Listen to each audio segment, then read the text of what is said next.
KPBS On Demand is supported by Splatero, helping homeowners pay off debt by offering streamlined access to your home's equity with no additional monthly payments or new debt. Splatero provides a lump sum of payment in exchange for a share of your home's future value. Pre-qualification is available at splatero.com. James Bond doesn't fart. That's right. Gary Oldman is back on Cinema Junkie to talk about flatulence, and that's cause for celebration.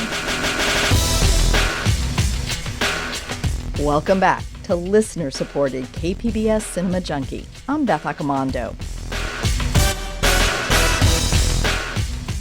Apple TV Plus recently launched Season 3 of Slow Horses, starring Gary Oldman as the disheveled, flatulent, and often drunk Jackson Lamb. It's also midway through its Monarch Legacy of Monsters show that expands Legendary's Monsterverse. I had the opportunity to speak with some of the creative folks behind both shows. First, I'll be speaking to Oldman and co-star Jack Lowden about where their characters are in the latest season of Mick Herron's espionage tale.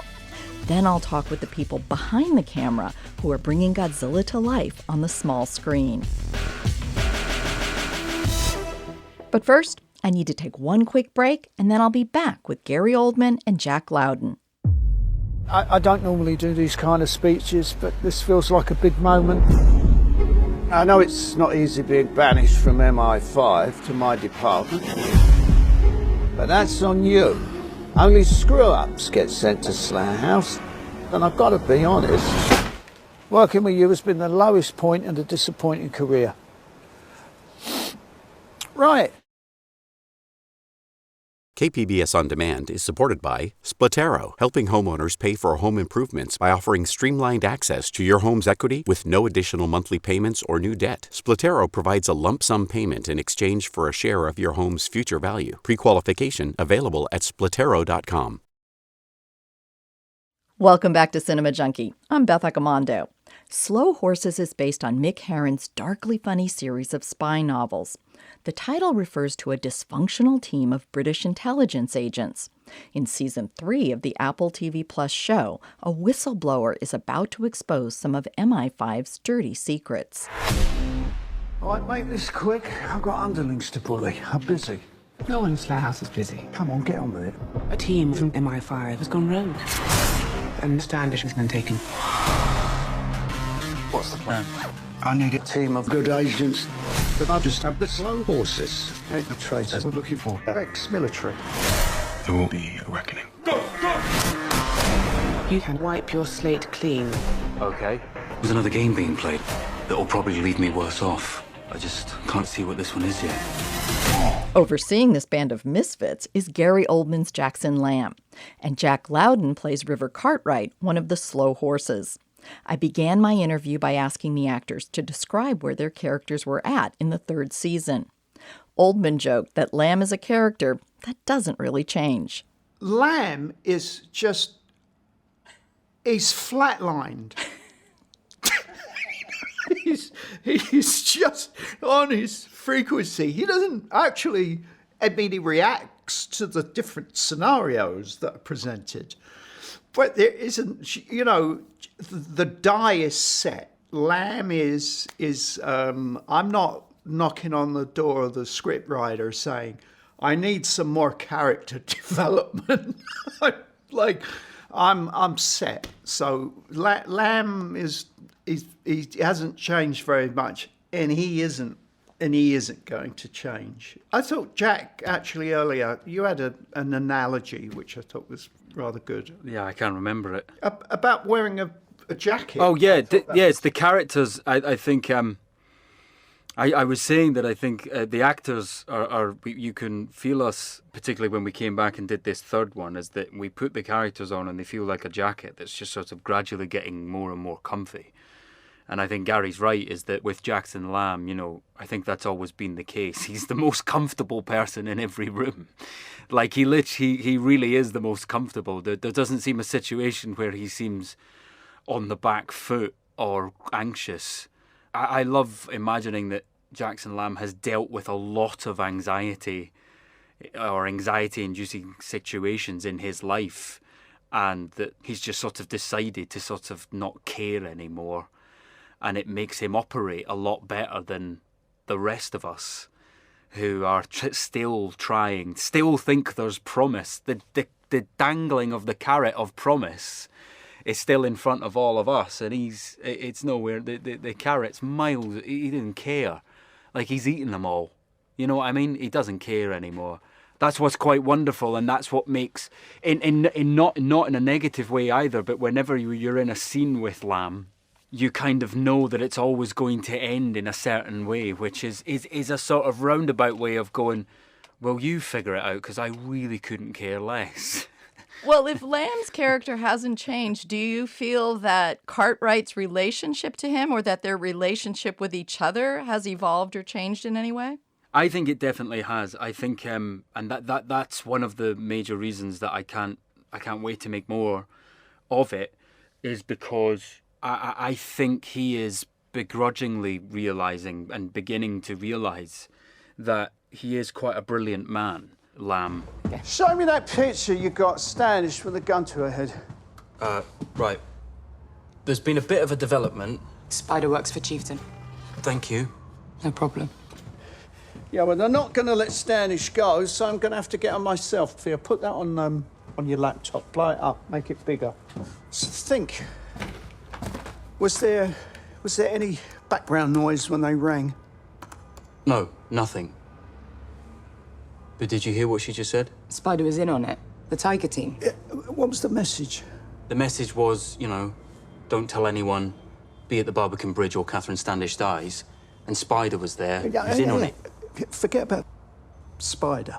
Like, my own personal admiration for people that have hit a stage where they sort of really don't care, they don't sweat the small stuff, and that whole line where people say, what other people think of you is none of your business.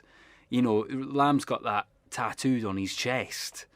There's a lot that someone like River, who really cares what people think of him, he really cares.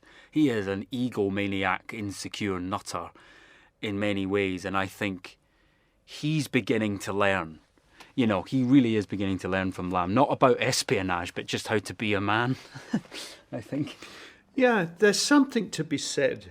You're not so earnest, as you get older. Lamb has had a career and has quite rightly experienced the sharp end of it, and is just older, wiser, cynical, sadly, but that's the life that they're in, and that's the world that they inhabit.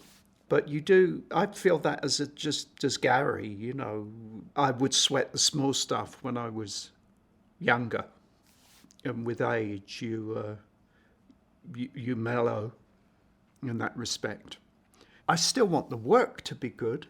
I still care, but I don't have the same fire in the belly that I necessarily had when I was 27, 25, at the beginning of a career.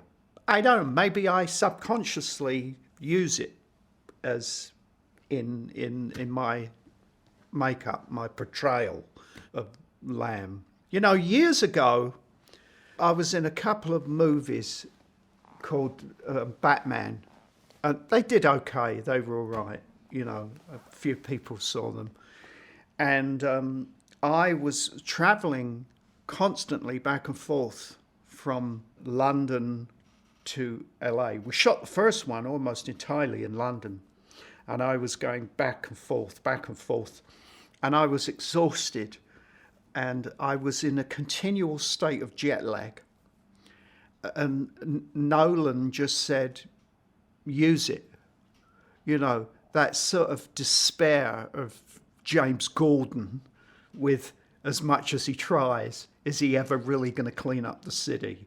And he just said, well, sort of use it, that you have this just exhaustion from it all. And I think we do sometimes subconsciously use that. It influences, obviously, it influences the work. There are 8 books, currently at least, in the Slow Horses series. As actors, do you want to know where your characters end up? Have you read through all the books, or are you kind of discovering these characters as the seasons go along? I read up to. There's clues in the books there, but I don't. I haven't read the whole series yet. No. Exactly the same. I'm reading them as I go. Yeah, there's something quite exciting about it. Kind of scary as well. But it's I'm doing the same. And how do you think this season compares to the previous two, just in terms of tone and kind of where Mick Herron is taking the story, and like with the addition of Sean Donovan's character? Well, Jack was saying earlier that I don't know how much we can give away for spoilers, but this one involves one of our own, and also there's a whistleblower essentially who's going to expose some wrongdoing inside MI5, which potentially could harm not only MI5 but us, at the Slough House. You've reached the Aldersgate office. Please leave a message. It's me, it's Cartwright. Look, Lamb said you might still be there. If you are, Louisa and I are down at the facility. But Nick Duffy's turned up with a ton of chieftain men and guns. It's just a complete... Oh, and they've cut the CCTV. It looks like they're going to come in... It's gone. They've cut the phone lines. Yeah, we're on our own. So there's sort of a plot, in a way, underfoot to move us to one side.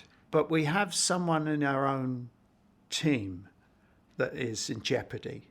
And that makes it, Jack was saying earlier, that this one is more, I guess, more personal to us. He's good, isn't he, Mick? Yes. Yeah. And Jack, talk a little bit about how Cartwright's character, or his relationship with his grandfather, is changing in this one. Yeah, his grandfather is beginning to show signs of getting old, so to speak. And so the responsibility of that to Cartwright is really coming to the fore, which is just a magnificent thing to be able to play.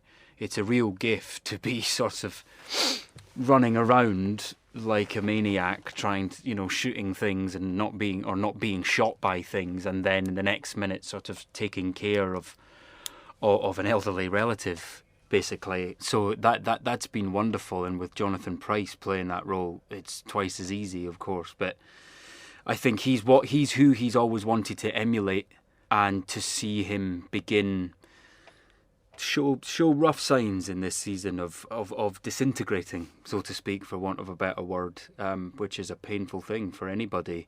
And a man that he's held up as his hero and can feel it sort of slipping away through his fingers is quite sad. So that's the beginning of something there in this season, of something that I don't know could end up getting worse or not. I don't know, but that's where he is. And Gary, you've played spies in other movies, especially some John le Carré stories. How does the world that Mick Herron creates of espionage, how is he doing something different than a writer like John le Carré, or just like other espionage films? Well, as much as I love John le Carré, it's not as dry. There's a lot more humour in Mick's take on this world. But that's what he's done. He's taken a genre that we all know. I mean, John le Carré took it to a level that was just, But we're very used to Man from U.N.C.L.E., James Bond, The Bourne Identity, Mission Impossible. There's a slew of these of the world of espionage, and Mick has sort of turned it on its head and gives you characters that are like you, that are relatable. You know, in season 1, we have Louisa in the laundrette doing a laundry. And we have Min, who is separated from his wife and is, you know, trying to really connect, you know, make his one phone call a week to the kids. You would never see Moneypenny in a laundrette, or James Bond eating a kebab, or even talking, you know, the flatulence, you know, James Bond doesn't fart. And not that we want him to. I want my James Bond. When I pay my money, I want my James Bond to drive around in an Aston Martin. I don't want to see him sitting on the toilet. But that's the thing with Mick. You know what I mean? He's made them real people in a way that we can relate to. And in fact, we spoke to a guy that was I think Jack. He was in MI6. Is that right? Yeah. And I also spoke with Le Carre when we were doing Tinker Tailor, and he was a spy, and he would talk about how incredibly boring it was, with moments of adrenaline.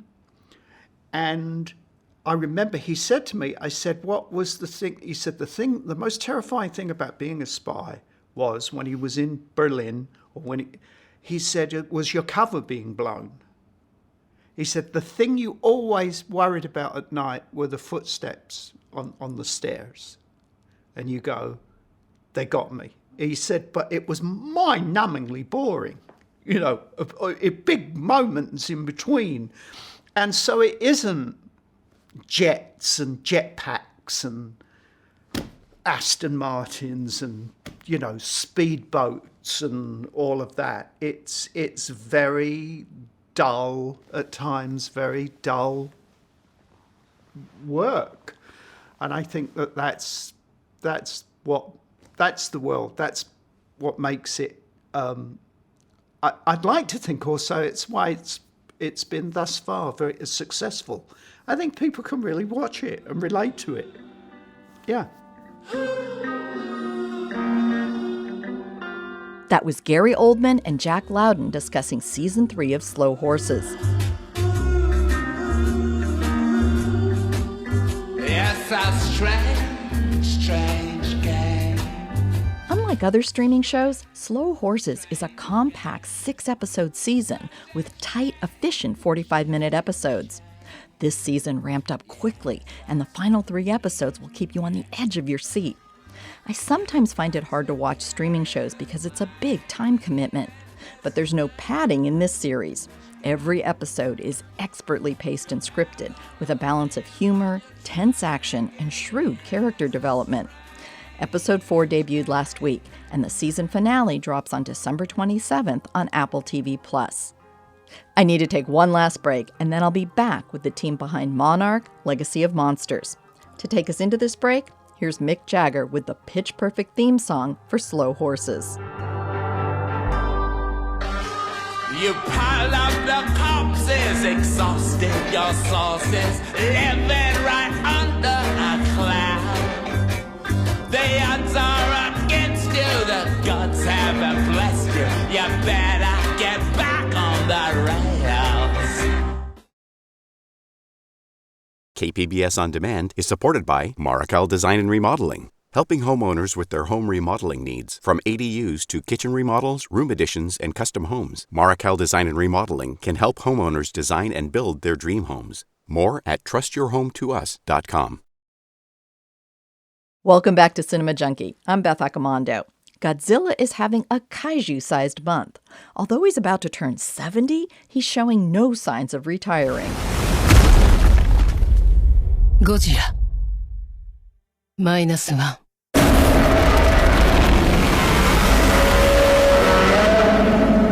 At At the beginning of the month, he roared ferociously back into cinemas with Toho Studios' new film, Godzilla -1. The film is set after World War II and delivers perhaps the best Godzilla film since the original Gojira. Then he made his presence felt on U.S. shores with the new Apple TV Plus series, Monarch Legacy of Monsters. I don't know if this will get to you. I hope so. I can't go back in time and fix all the mistakes I made. But maybe I could leave something for the future.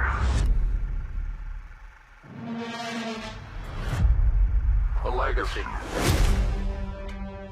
As a lifelong fan of the iconic kaiju, I wanted to find out what some of the creators behind the series thought of Godzilla. I spoke with executive producer, co-creator, and co-writer Matt Fraction, co-creator and writer Chris Black, and one of the directors of the 10-part series, Matt Shakman. I began by asking what Godzilla represents to each of them in the context of the series. Matt Fraction answered first.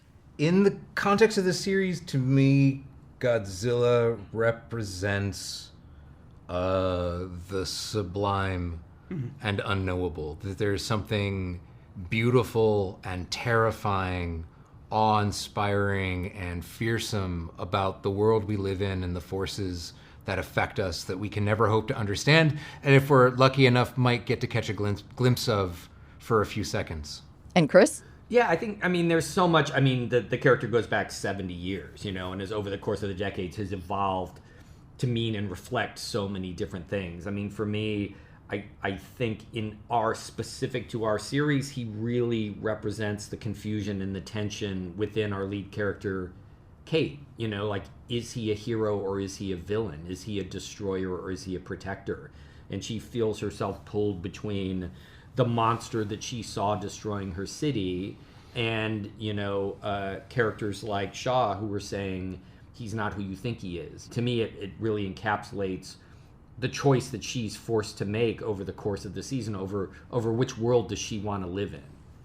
And Matt Shakman, what does he represent to you? I can't top either of those two answers. They're both great. And I agree, because for me, he's everything that cinema is, which is wonder, which is that combination of awe and terror and unknowability. And I love this notion that he's neither good nor bad. He's very hard to define. He's a hero when he's protecting you from some other villainous monster coming your way, but he's also a villain if you happen to be on that San Francisco bridge and he's coming through at the same time. And so he's a part of that bigger world you can't control. And I love that he's such a great character that you can tell stories that as filmmakers, we can reflect the world we're living in right now using the prism of Godzilla. And that's been happening for generations and hopefully will happen for generations to come.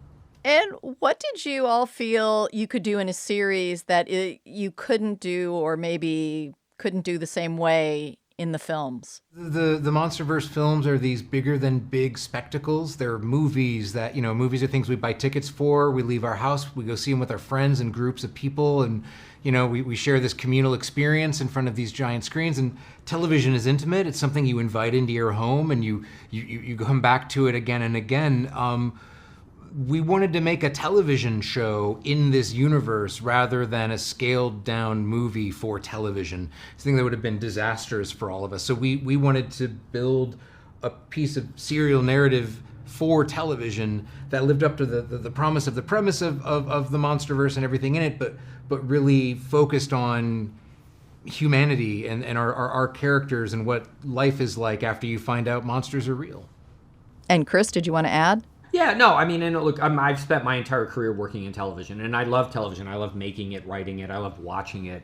And I just think, and I love movies too, but the thing I love about television is you have so much more real estate to tell a story, that you can slow burn a narrative, you can unravel a mystery, you can take 10 hours, or if you're lucky, 2 seasons or 3 seasons or 5 seasons to tell a story that takes unexpected turns that you don't have to make sure you have wrapped up in 2 hours. I would just add that, when these guys cracked this and created this show and when they reached out to me about joining the team to direct the first 2 episodes, I love Godzilla. I've loved Godzilla since I was a kiddo, and I thought, great, amazing, but how do you do that on TV? And I read the pilot that these gentlemen created, and And I was so surprised at how beautiful a tapestry it is, that it's a multi-generational family story, that it's a puzzle that exists over a long period of time, that it's about legacy, that it's about this, group of grandparents essentially and the grandchildren and what's happened generation by generation. And the monsters are there to influence and affect our characters and to affect our story, but it isn't about the monsters, right? It's not about being up in the air at stratosphere level with Godzilla and King Kong fighting. It's about being down on the ground and having your life changed by the fact that Godzilla and Kong are fighting up above. And that to me was beautiful, and it is exactly as Chris said, what television does best. I mean, there's nothing better in drama than to create really dangerous circumstances, pressure on your character, and what's better than a giant monster, but you want to go week to week and root for your characters and fear for them and hope for them and be disappointed in their decisions and rally with them as they come through things. And that's what television does best, because I love TV too. And so and give them time to grow and change and discover and even get to watch one character grow and change literally over the course of a season, from young Lee Shaw to older Lee Shaw. We have a character who's in 2 different time periods, just like Godzilla, linking them together. So it was very special. It's using the format to the best of what the format can do, the best of what TV can do, but also not scrimping on the scope and the scale and the awe of what Godzilla can bring. You're just seeing it from the ground, not from the sky. Well, since you mentioned the character of Shaw, talk a little bit about what having Kurt and Wyatt Russell playing that character brings to the series and allows you to do. Well, I mean, it was an extraordinary gift, I mean, we're blessed with that entire cast. I mean, all the actors were just pitch perfect, and I couldn't have been happier with the way they brought these characters to life in such marvelous and surprising ways. But Shaw was an important character from the beginning. He was conceived in the script before the casting process began. We knew we had this character who existed in the past and in the present. We assumed we would cast 2 actors, a younger actor and an older actor, and we knew that would be a challenge to find someone who could credibly be the same person.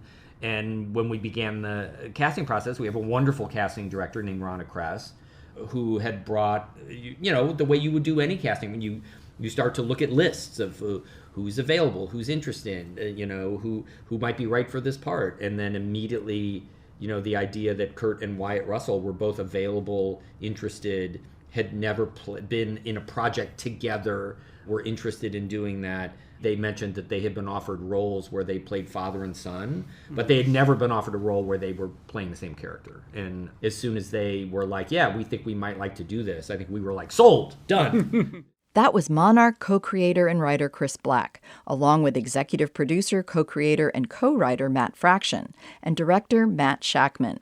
Next, I spoke with Sean Conrad, visual effects supervisor for the series, and one of the people bringing Godzilla to life. This is the world we live in. Monsters are an inescapable reality. I asked if he remembered his first introduction to Godzilla.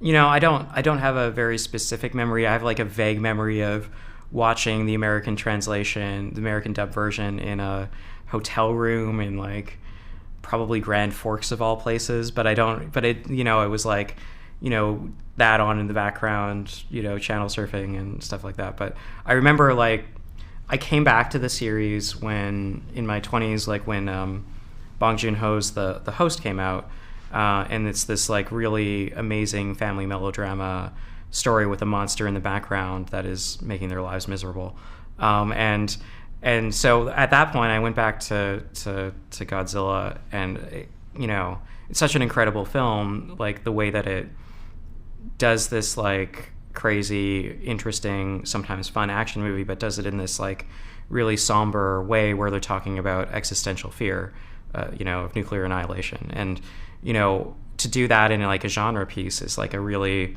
fascinating and artistic and challenging thing. So, being part of that is like it's an amazing experience.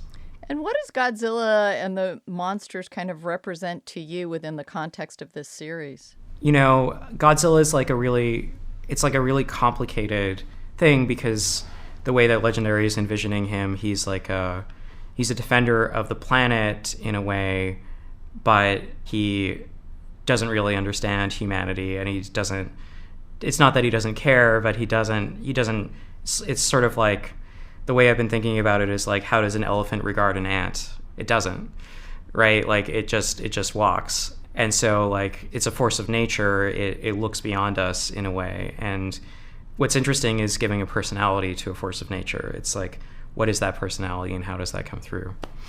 And what did you want to convey through the visual effects? What did you want to convey about Godzilla and about these other monsters? Like, what was the most important thing in creating them for you? For me, like, the story is like a really emotional story about a family and their legacy and about their fears and traumas and their hopes. And the thing is that the monsters in all these pivotal points represent that. It can represent a fear, it can represent a hope. And so it needs to, whenever we're developing the visual effects for these things, we need to characterize the performances of these creatures to that thing that we're trying to do. You know, we have one creature that sort of stalks our characters through an Arctic landscape, and one of the things that we wanted to do with that is make them constantly feel like they were genuinely afraid of it, make it always feel aggressive, like it was right at their back all the time. But there's always some trick about getting away from it. And Godzilla comes from a tradition of suit actors, and you're working in this state-of-the-art visual effects. Talk a little bit about, like, what do you lose moving from that to state-of-the-art, and what do you gain? Yeah, I mean, it's a great question, and it's a thing that I think about all the time of, like, there's like something really organic and amazing about the old suit movies, and I have so much respect for all the performers who are in the suits. You look back at old photos of them, like suit half on, having a cup of tea, and you're like, God, that must have been miserable. But you know, they did amazing things with it, and you know, you can get this like really cool punchy action out of that. And then what we're really striving for is like, okay, what if there was actually a giant 300-foot tall lizard? You know, it would move. It's not just that it, you know, moves slowly, because when it actually gets up to speed, it's moving really fast. But you know, it's that it takes a little bit of speed to get up, and then it takes a lot to slow it down. And so that lets us be like, I don't want to say realistic, because I don't think realism is like the be all end all of what we're shooting for here, but we can do something that's a little bit more grounded in a physical reality that allows us to give scale to things. And you know, you do lose things in that process, but you also gain an immersion. And finally, I spoke with executive producer Tori Tunnell. I asked her if she had a memory of the first time she was introduced to Godzilla. That's a great question. And I think that he's one of those characters that I don't know that I have a first memory, because I think it's felt like he's always been with us. Like Santa Claus. I don't know that I remember the first time I came across Santa Claus either, but he's just that iconic character that's always been part of our world. And what did you want to do with the series that you felt was different than what could be done in a movie, or how could you tackle kind of this universe differently? I think what was a really exciting opportunity is that the movies have done spectacle so well, and they've delivered such high entertainment, but we have so much time. And so we were able to really go deep on characters and really have a juicy family drama at the heart of it that we get to really unpack over 10 hours of television. And I think that that's surprising in a really robust genre spectacle show. Well, you mentioned family and generations here. So talk a little bit about the casting of Kurt and Wyatt Russell and how that kind of impacted the series. Kurt Russell is Lee Shaw. He was sort of, he was always meant to play it. Chris Black our co-creator, had always seen him as that role. And our amazing casting director, Rana Kress, suggested Wyatt to play his younger self, and it was so obvious. And Kurt and Wyatt had so much fun developing this character. They spent a lot of time off screen working with each other to make sure that they were calibrating that character in a way that Kurt was sort of coming down to Wyatt and Wyatt was coming up to Kurt. Sometimes the fight picks you, sir. What's the fight even about? I guess I just can't abide bullies, sir. Your father threw a few punches in his day. Some of them at me. What do you think he'd make of you now? I don't know, sir. Maybe we could sober him up and ask him. And so it felt really seamless. And it's so exciting because there's so many propositions of, do you de-age your character to go back to the past? Do you recast? And you have magic in a bottle where with the idea of why is Kurt. You just see him and he's such a young Kurt, but he is also his own person. And I think that that's also who we are when we look back in time. We were different people 30 years ago. And so you get to have that different complexion about just what it means to live across timelines. And talk a little bit about Godzilla in terms of how do you see him as a character or as a force of nature? Like, what is his role in the series? I think Godzilla has always been such a fascinating character because, as you say, he is a force of nature. And I think that for people that aren't really familiar with the IP, they assume that he's a villain. But he's so much more complex than that. He's someone that is, the protector of us because he keeps their titans at bay. If you want to save millions of lives, we can use some help.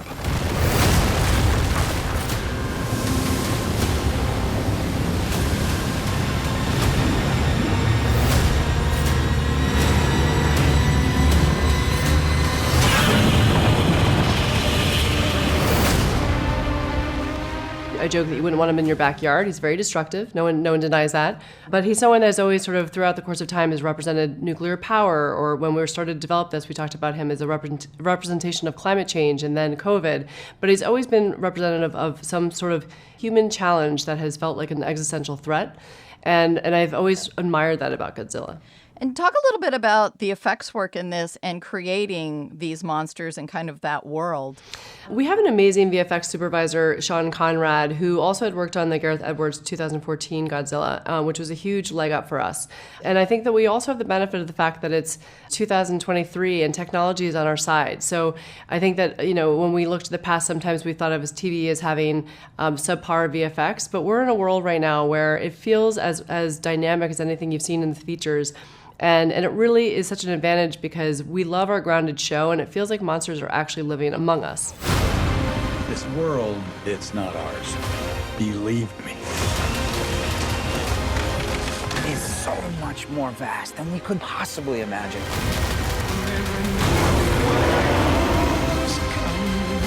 These monsters and Monarch have taken everything from me.